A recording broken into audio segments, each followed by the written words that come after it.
କଟକରେ ସକାଳୁ ସକାଳୁ ଉଠି ମୁଁ ବାହାରିଗଲି ଛାତ ଉପରକୁ।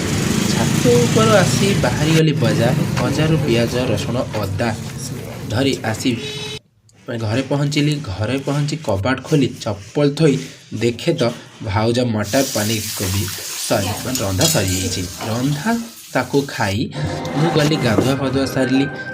ଗାଧୁଆ ପାଧୁଆ ସାରି ଦେଖେ ତ ମୋର ଦେଇ ସବୁ ସଫାସଫି କରୁଛି। ସଫାସଫି କରି ହେଇ ଦେଖନ୍ତୁ କେମିତି ସଫା କରୁଛି। ସଫା ସାରି ଆମେ ଗଲୁ ତଳକୁ। ତଳେ ଆସି ଦେଖେ ତ ମାଛ ତରକାରୀ ଲଞ୍ଚରେ ପେଟେ ଖାଇ ଆମେ ବାହାରି ଗଲୁ ସନ୍ଧ୍ୟା ପାଇଁ ଚିକେନ ପକୋଡ଼ା ପ୍ରସ୍ତୁତ କରିବା ପାଇଁ। ଚିକେନ ପକୋଡ଼ା ହେଇ ଦେଖନ୍ତୁ ମୋରି ଭାଉଜ ଭାଇ କେମିତି ଭଲ ଭାବରେ ପ୍ରସ୍ତୁତ କରୁଛନ୍ତି। ପ୍ରସ୍ତୁତ ହେଇ ପୁରା ସରିଯାଇଛି। ପ୍ରସ୍ତୁତ ସାରି ଆମେ ବାହାରିଲୁ ଖାଇବା ପାଇଁ। ଖାଇବାରେ ତ ମୋ ଦେଇ ବହୁତ ମଜା ନେଉଥିଲା। ମଜାରେ ଖାଇ ବହୁତ ଖାଇ ଦେଇଛି। ମୁଁ ବି ତାକୁ ଦେଖି ସହିପାରିଲିନି।